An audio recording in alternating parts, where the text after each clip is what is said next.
Chers amis, comme deuxième grande figure prophétique, grande figure de saint que vous donne le pape François, il s'agit de Saint François d'Assise. Nous faisons presque un bond de 1000 ans après Saint Sébastien pour rejoindre cette figure ou être rejoint par cette figure tout à fait exceptionnelle que le pape lui-même, Georges Bergoglio, arrivant d'Argentine, a décidé de redonner à l'Église. On ne l'avait jamais vraiment perdu, cette figure de Saint François d'Assise, mais finalement François d'Assise est peut-être un peu rentré dans les histoires faciles de la vie chrétienne. On le prenait un peu comme exemple, mais pas trop quand même. Or, François d'Assise, pour toi jeune, il t'est donné comme un exemple. Qui que tu sois, tu peux être né dans un monde particulièrement riche, favorisé, ou bien tu peux être aujourd'hui dans un appartement confiné avec quelques mètres carrés et c'est une vie simple que tu mènes. Néanmoins, François est pour toi un modèle. Parce que le modèle de François, c'est le modèle de la joie, c'est le modèle de la relation simple au monde, c'est le modèle de la relation simple dans les personnes entre elles, c'est le modèle de la conversion puissante, où en fait il a compris que tout ce qu'il avait était à donner, à redonner à Dieu. Alors il a tout quitté, on connaît l'histoire où sur la place de la cathédrale d'Assise, le jeune Francesco vient se déshabiller et l'évêque le revêt d'un vêtement de prêtre pour pouvoir le protéger et lui montrer que désormais il est sous la protection de l'Église. Alors lorsque le pape François te donne Saint François d'Assise comme exemple, c'est pour que tu puisses toi aussi, à ta mesure, sans avoir peur, sans crainte de rien, des grands du monde, réparer l'Église. C'est-à-dire participer sans cesse à la conversion de l'Église, parce que toi tu te confesses, parce que toi tu te mets à genoux le matin quand tu te réveilles, parce que toi tu le fais le signe de croix le soir quand tu te couches, parce que tu fais un examen de conscience et que tu dis Seigneur, je suis pécheur et vraiment je veux participer dans cette vie de l'Église à tout ce qui m'est donné de beauté de l'Évangile. Et bien voilà, toi aussi tu fais partie de cette Église dont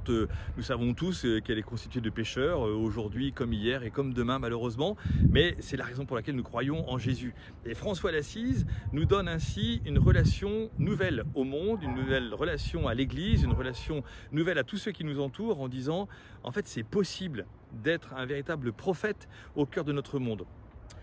Si jamais j'étais un peu cash, tu vas le comprendre, y a-t-il des saints catholiques équivalents à Greta Thunberg de son âge à pouvoir prendre la parole dans l'Église pour nous aider, nous les prêtres, les évêques, le pape, toutes les organisations institutionnelles de l'Église, pour dire on aimerait que vous preniez autre chose comme décision, on aimerait que depuis les toits de l'Église vous puissiez nous permettre d'avoir une hauteur de vue qui vienne à la fois de l'Évangile, à la fois de votre expérience, de votre expertise du monde. Alors voyez, voilà, je suis en haut de cette Église et aujourd'hui eh bien, je te fais signe à toi pour que tu puisses prendre ta place exactement comme Saint François d'Assise dans l'Église, c'est-à-dire avec humilité et pauvreté, parce qu'en fait nous on n'est ni humble ni pauvre, et que c'est ta jeunesse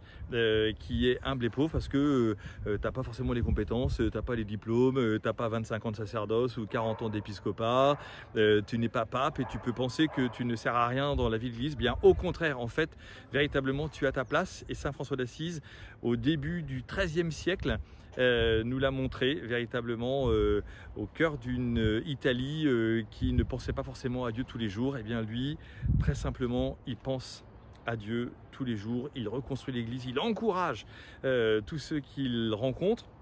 Et puis il a ce regard sur le monde qui est un regard d'espérance, parce qu'il croit fondamentalement que Dieu est le créateur du ciel et de la terre, et que le monde dans lequel il se trouve, déjà à son époque, a besoin d'être un monde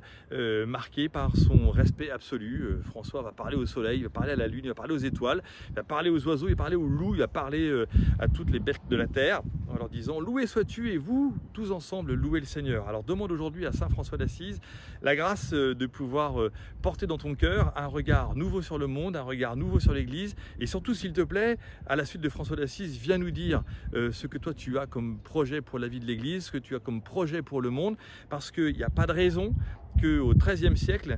Francesco Bernardone n'ait pas transformé le monde pour que toi aujourd'hui au XXIe siècle tu ne transformes pas l'Église et le monde. C'est ta mission, tu as été baptisé, tu as été plongé dans la mort et la résurrection du Christ. Alors à ton tour, à la suite de François d'Assise, à la suite de Pape François, toi aussi viens prendre ta place dans l'Église, nous t'attendons, je t'attends, et viens nous voir pour nous dire ce à quoi tu veux t'engager. Puis si tu n'as pas envie de nous voir, eh bien tu montes comme chrétien ton grand projet et tu nous montreras comment le Seigneur a parlé à ton cœur. Peut-être parce que tu as reçu la grâce de la confirmation, peut-être parce que tu as reçu une belle conversion dans ta dernière confession, peut-être parce qu'en priant le chapelet, le Seigneur, par la Vierge Marie, t'a indiqué un chemin nouveau. En tout cas, tout cela est possible. Tout cela est aussi rendu possible parce que tu verras des pauvres dans la rue et que Saint François d'Assise, dans ce temps de confinement, nous invite à dire ouvrons les yeux sur ceux qui déambulent hagards dans nos villes, dans nos campagnes. Ils sont là et ils attendent eux aussi que nous puissions prendre soin d'eux. À bientôt. N'oublie pas de prier Saint François d'Assise. Il pourra t'accompagner, il t'accompagnera de manière très certaine sur les chemins de ta vie de jeune. Au revoir.